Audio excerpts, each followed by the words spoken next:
अच्छा, किसी के घर संत जब आते हैं तो व्यक्ति यही सोचता है आए हैं तो एक आध दिन कृपा बरसाए रहें, कुछ कीर्तन भजन हो, संतों का दर्शन हो। लेकिन समस्या क्या है कि संत जो होते हैं वो रुकना नहीं चाहते कहीं, क्योंकि वो गृहस्थ में किसी के घर में जाते तो उनको रहने में, ठहरने में, भोजन में, शयन में, हर चीज में समस्या आएगी। उनका अपना जीवन जीने का दिनचर्या अलग होता है तो वो भागते हैं। लेकिन कुछ लोग ऐसे होते हैं कि कारण बनते ही कैसे भी रुक जाएं, वो कारण बनेंगे रोकने के लिए। एक बार कुछ संतों की टोली चलते हुए एक आश्रम पहुंची दूसरे संत के यहाँ, और खूब आनंद हुआ, रात्रि भर खूब बढ़िया कीर्तन भजन हुआ, सब आनंद से खूब भाव से सुने। और उसके बाद महाराज स्थिति ये हुई कि प्रातः काल संत तैयारी किए कि चलो चलो अब अपने आश्रम वापस जाना है। और जब ये तैयारी हुई तो जो आश्रम के संत थे जिनके यहाँ आए थे उनका मन था कि एक आध दिन और कृपा करें, रुके। तो वो तैयारी बना लिए कि नहीं हमको जाना है, हम रुकेंगे नहीं। शिष्यों को बोले जल्दी जल्दी स्नान इत्यादि करो, चलो। तो जो आश्रम, जिनके आश्रम में आए थे, उन्होंने क्या किया, इनके बैठने की आसनी, इनका पंचपात्र सब कुछ छुपा दिए कि नहीं पाएंगे तो हो सकता रुक जाए। वो तो प्रेम में छुपाए कि नहीं पाएंगे तो रुक जाएंगे, उसके बाद वापस कर देंगे। अब तब तक एक जैसे ही संत गुरुदेव भगवान निकलने लगे तो शिष्य ने आकर के कहा, गुरुजी हमारे तो पंचपात्र ही गायब हो गए, किसी के पास नहीं है। हमारी तो आसनी, कोई दौड़ कर आया, गुरुजी हमारी तो आसनी ही गायब हो गई। फिर कोई आता, अरे हमारे तो वस्त्र गायब हो गए। तब तक एक आया, गुरुजी इस आश्रम में तो बड़े चोर रहते, संतों का आश्रम है और चोरी किया करते, बताइए हमारे पंचपात्र, वस्त्र और जो आसन चुरा लिए, क्या इनके आश्रम में नहीं है? संत जो गुरुदेव भगवान शांत कराए, क्योंकि वो भाव जानते हैं। उन्होंने कहा ऐसा नहीं बोलते, कोई बात नहीं, छोड़ो जाने दो। जिनकी आसनी गई, जिनका पंचपात्र गया, जिनके वस्त्र गए, चलो यहाँ से वापस चलो, हम दूसरा नया खरीद लेंगे। अब जो चुराए थे वो इस भाव से चुराए थे कि इनका सामान नहीं मिलेगा तो ये जाएंगे नहीं, रुक जाएंगे, जांच पड़ताल करेंगे, खोजबीन करेंगे, समय बीत जाएगा। लेकिन ये तो तैयार हो गए। और दूसरा, जब देखे नहीं माने तो वो लाए आसन, पंचपात्र सब लौटा दिए कि प्रभु आप अपना ये सामान ले लीजिए। और जाकर द्वार पर लेट गए कि हम आज आपको जाने नहीं देंगे, जाना है तो हमारे ऊपर से जाइए, आपको नहीं जाने देंगे। प्रेम भाव से रोक ले रहे हैं। तो ये तो भाग्य हमारे हैं कि हमारे घर में संत आवे, हमारे घर में परमात्मा आवे और उनका दर्शन लाभ प्राप्त हो जावे। मन मंदिर हमारा झूमने लगता है जब संत दर्श प्राप्त होता है, क्योंकि भगवान कहते हैं जब आपको संत से प्यार होगा तभी भक्ति में प्रवेश कर पाओगे, क्योंकि प्रथम भगति संतन कर संगा। जब तक संतों की संगति प्यारी नहीं लगेगी तब तक परमार्थ प्राप्त नहीं होने वाला है। भगवान को पाना है तो संत संगति में आपको आना ही पड़ेगा।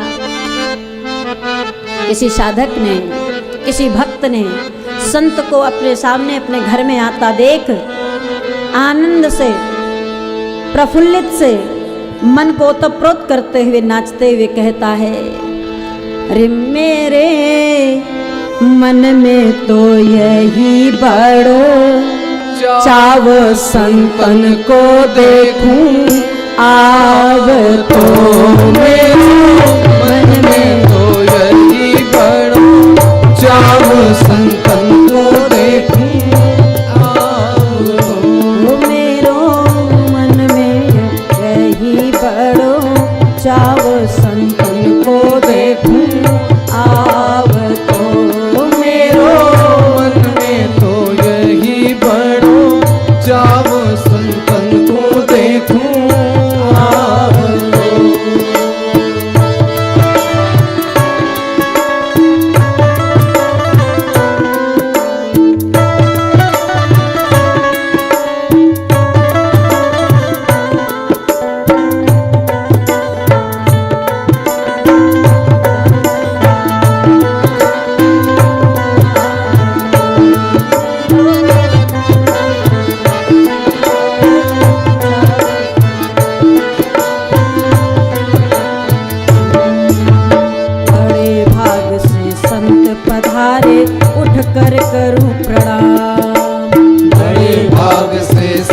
पधारे उठ कर करूं स्वभाव से गाए।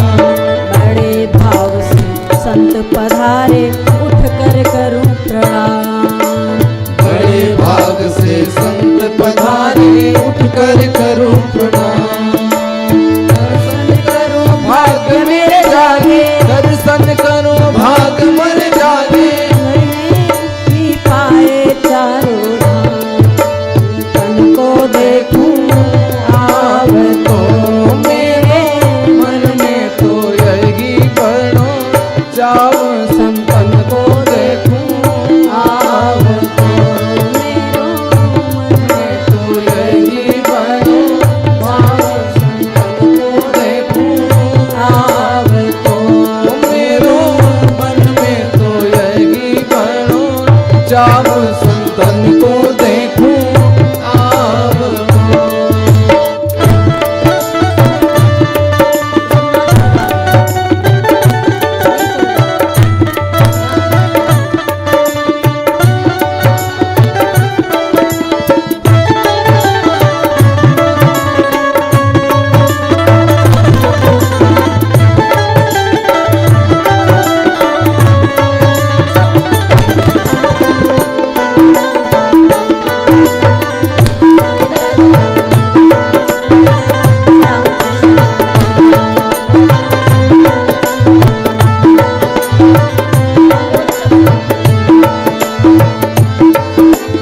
संत हमारे मात पिता है, संत ही भाई बंधु। संत हमारे माता पिता हैं, संत ही भाई बंधु। संत हमारे मात पिता है, संत ही भाई बंधु। संत हमारे माता पिता हैं, संत ही भाई बंधु। संत मिलावे राम से ही, संत मिलावे राम से ही, संत मिलावे राम से ही, काटे जम से फंद। संतन को देखूं आव तो मेरो मन में तो यही बड़ो चाव, संतन को देखूं आव तो मेरो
प्रेम से बोलिए संत समाज के जय। राघवेंद्र सरकार की जय।